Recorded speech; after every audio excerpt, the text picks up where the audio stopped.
Alors, ce soir, nous allons parler du match entre le PSG et le Real Madrid qui vient de se dérouler.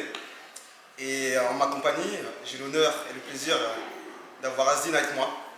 Tout le plaisir est pour moi, c'est ma première, donc je suis content d'être ici, je suis content de participer à cette belle aventure. Très bien, très bien. Surtout, il faut que je dise que le club House Foot, en fait, ça a commencé il y a bien longtemps. Et Asdine fait partie de la genèse. Donc, on peut dire que on était chez moi. C'est ça. Donc il y a facilement 15 ans, il y a peut-être 15 ans de ça où on se retrouvait et puis on se faisait un petit peu notre actu foot de la semaine et on se faisait notre analyse, on parlait club, on parlait joueurs et du coup on débriefait sur les gros matchs du week-end. Donc ouais, effectivement, on a toujours eu ça entre guillemets un petit peu en nous où on le faisait avec plaisir, on le faisait avec passion et continuer à le faire là et de le faire partager, c'est encore plus plaisant. C'est cool, c'est cool. Je peux pas mieux dire. Franchement, tu m'as. En tout cas, ça me fait plaisir de t'avoir aujourd'hui. Comme c'est ta première, franchement, je suis super content de tout ça. Ouais, je suis hyper content d'être là. Voilà. Et je peux dire aussi que présent, nous avons du beau monde. La salle, elle est bien garnie. Donc, tout à l'heure, je vais inviter quelques personnes à venir sur les canapés avec moi. Donc, voilà. Voilà. Donc, Asdine, on va parler du match entre le PSG et le Real Madrid. Qu'est-ce que tu peux nous dire de ce match, globalement, vite fait? Alors, à chaud, sans trop développer, sans trop rentrer dans le détail, on va le faire après. Alors, Paris a fait du pari dans le sens où ils s'en sortent sur un exploit individuel en fin de match. Alors même s'ils ont vraiment maîtrisé le contenu, mais ça on va le voir un petit peu après. Ils ont fait un beau match. Et en revanche, si on se met dans la position un petit peu du Real ou du supporter du Real, grosse déception parce que techniquement il y a eu énormément de déchets, surtout au niveau des milieux de terrain. Donc les 3 milieux de terrain qui n'ont pas été à la hauteur ce soir. Donc effectivement beaucoup de choses à dire à la fois du côté de Paris, mais aussi du côté du Real, où on attendait une petite rébellion par rapport au dernier match de championnat, où déjà on sentait que c'était poussif un peu, c'était poussif. Voilà, c'était très poussif. Même les deux derniers. Je ne sais pas si tu as vu le match oui. l'Atlético. L'Athletic Bilbao, le dernier match Villarreal championnat, et puis on sent que alors soit c'est une accumulation de matchs et une fatigue qui s'additionne, soit sur ce coup-là, ils sont passés à travers. Bon. Après, on pourra reprendre au détail, individuellement chaque joueur, mais en tout cas, il y a beaucoup à en dire, surtout au niveau des milieux de terrain. J'allais en venir. Moi, je trouvais que en fait, Madrid n'était pas venu pour gagner, qu'ils étaient venus pour gérer le match aller, pas prendre de but, si possible, et essayer de gagner dans 3 semaines. Tu sais. Donc, comme toi, j'ai pas trouvé que vraiment ils étaient forts dans la récupération, forts dans le pressing. La défense, elle a subi de nombreux tirs, notamment cadrés. Et si je peux parler à contrario de la défense parisienne, je crois qu'ils n'ont pas eu un tir cadré, je crois. Et ils ont tiré peut-être moins de 5 fois au but. Donc pour moi, Madrid, ils ne sont pas venus gagner le match, clairement. D'ailleurs, ils n'ont pratiquement rien fait. Le milieu de terrain s'est fait bouffer par Danilo, Paredes et Verratti qui étaient en jambes aujourd'hui. Ouais. Alors que les 2 derniers matchs aussi de Paris, le milieu n'a pas été si extraordinaire. Si on regarde le match de Lille, c'est vrai. Malgré qu'ils aient gagné par 3 buts d'écart, si le goal ne fait pas 2-3 boulettes, c'est un match quelconque. Alors, si je peux rebondir un peu sur ce que tu dis, le Real, ils ont 2 points forts pour moi. Ils ont une possession très haute et ils vont asphyxier les équipes adverses en faisant tourner le ballon un peu façon handball. Et alors, souvent, ça se finit par du 1-0, du 2-1. Et l'autre partie où ils sont aussi très forts, c'est en défendant bas. Et pendant 2 fois 40 minutes, ils ont défendu très bas.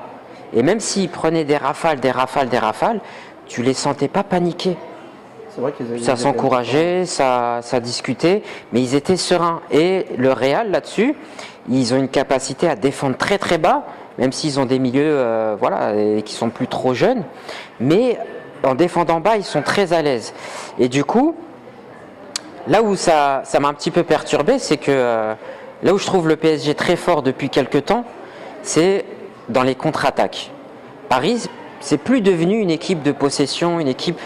Et c'est ce qu'ils ont fait ce match-là. Ils ont été dans la possession, alors que là où je les trouve tranchants, moi, et les gros matchs de Coupe d'Europe qu'ils ont fait, où ils ont bluffé l'Europe, c'est en ayant très peu de possession et en allant très très vite au but. Et là, du coup, sur ce match-là, j'étais un peu surpris. Ils étaient vraiment dans... C'était complètement l'inverse. Possession, possession, possession.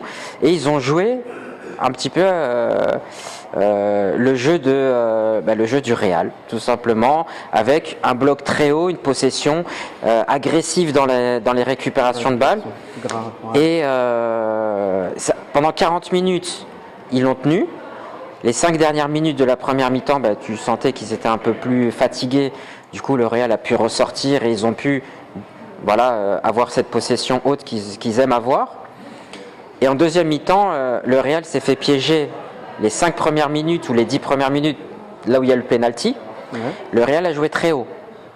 Il a joué très haut et il a commencé à prendre des rafales, des vitesses dans le dos de la défense. D'où le penalty qui vient sur, on va dire, une attaque, pas une attaque placée, mais une attaque rapide. La verticalité. C'est ça. Et je pense que, c'est là où ils sont le plus tranchants, Paris. Ils ont des joueurs pour avoir une possession de balle, mais on l'a vu sur les très gros matchs, Bayern, le fameux, alors City c'était récent, mais le Barcelone. Possession de balle, elle est quasiment équivalente, voire peut-être un petit peu moins. Par contre, le nombre d'occasions créées, le nombre de tirs cadrés et les buts à la finale, je te dis, là-dessus, ils sont dangereux. D'ailleurs, je vais rebondir sur ce que tu as dit tout à l'heure. Pourquoi le Real, pour un peu comprendre pourquoi le Real, ils ont joué bas. C'est aussi parce que maintenant, ils ont un coach qui s'appelle Ancelotti. Maintenant, on connaît la rigueur défensive italienne. D'ailleurs, ils ont le coach Ancelotti. Et puis aussi, il faut dire qu'ils ont l'expérience pour eux. Ils ont quand même gagné 3 fois, je crois, avec Zidane des champions. Donc, c'est pour ça qu'ils paniquent pour en défense, ils se relancent bien, propre, et on n'a pas vu on les a pas vus alerter, quoi. Tu vois. Déjà, je voulais te dire ça. Et j'étais d'accord aussi avec toi sur la verticalité de Paris, bien sûr. Obligé en même temps, quand tu as Mbappé, tu es obligé de l'utiliser et ils ont fait un bon escient, surtout en début de chaque période. Si tu regardes bien, les 20 premières minutes, Paris sont dans le camp de Madrid, que ce soit en première mi-temps et en deuxième mi-temps. Par contre, si tu regardes bien, Madrid, ils ont commencé à sortir de leur camp. En Paris, ils étaient fatigués, que ce soit en première mi-temps et en deuxième mi-temps. C'est-à-dire au bout de la 30e minute et au bout de la 72e minute. C'est ça, dès qu'ils étaient plus asphyxiés par un pressing ultra agressif, ils ont commencé à avoir des sorties de balles un peu plus hautes. Après, malgré tout, je ne sais pas si ça t'a marqué, mais les erreurs techniques inhabituelles. Alors, voir Kroos, voir Modric, voir Casemiro louper autant de passes, je pense que, si tu regardes sur peut-être les 2-3 dernières années, c'est rare autant de déchets, les 3 en même temps. Et j'ai envie de te dire, le pressing parisien a été appliqué, solide et intelligent. Oui, alors là-dessus, je pense que Pochettino, il a très bien préparé son match et toutes les consignes qu'il a données, elles ont été vraiment respectées. Après, pour moi, c'est des joueurs et c'est un milieu de terrain au Real qui est habitué à jouer avec beaucoup de pression, avec des pressings agressifs. Et ils ont toujours, sur une touche, deux touches de balle, la facilité de se trouver, de ressortir proprement le ballon. Chose qu'ils n'ont pas du tout faite. Et en première mi-temps, c'était... C'est vrai. ça faisait peur à voir. C'est vrai, c'est vrai.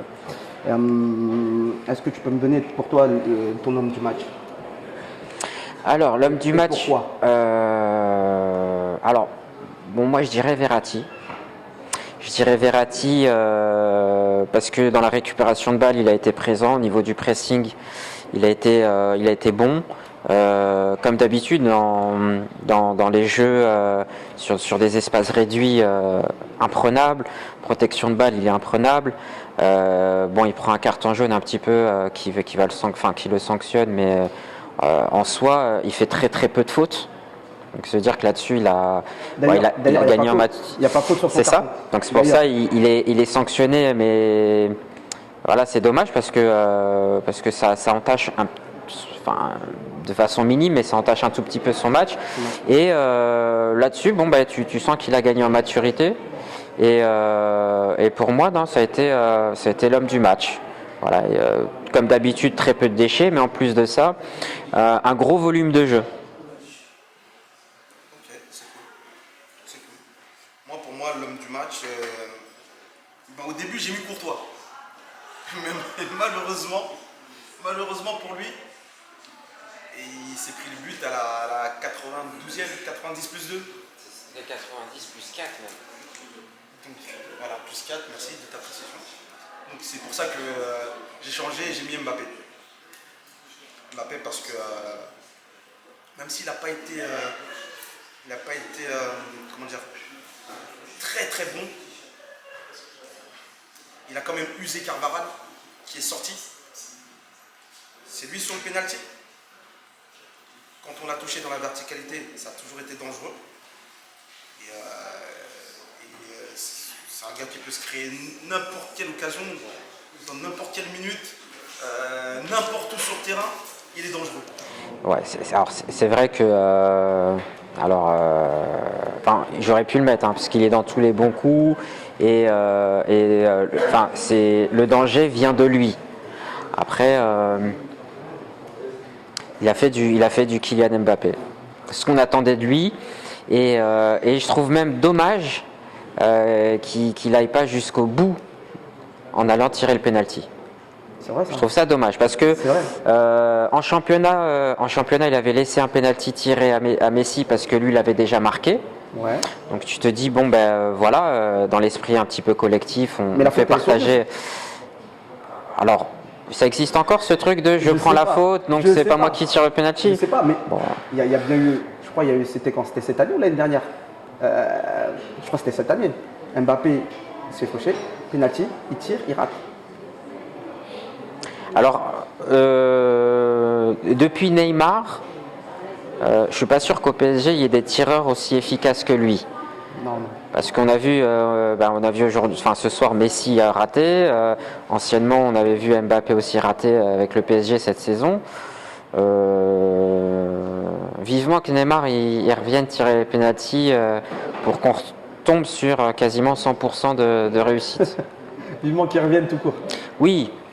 Parce qu'on l'a vu 10 minutes, mais les 10 minutes ont été c'était un peu le feu. Alors ouais, il rentre. Je pense que c'est bien dans la gestion. Il est rentré à un moment donné où c'était un petit peu le feu. Il y avait un dézoning, tout le monde dézonnait un petit peu partout, donc c'était intéressant de le voir récupérer des ballons, faire jouer sa technique. Après, faut que sa gestion elle soit intelligente, je pense, de la part du staff. Pas le cramer, mais le faire rentrer comme ça. Alors, faut qu'il lui soit aussi patient. Mais en tout cas, il peut apporter que du plus. Hein. C'est sûr, bien sûr. Le problème, c'est qu'il y en a un qui va sortir. C'est sûr, ça aussi. On va pas pouvoir faire jouer les quatre. Et c'est souvent Di Maria qui sort.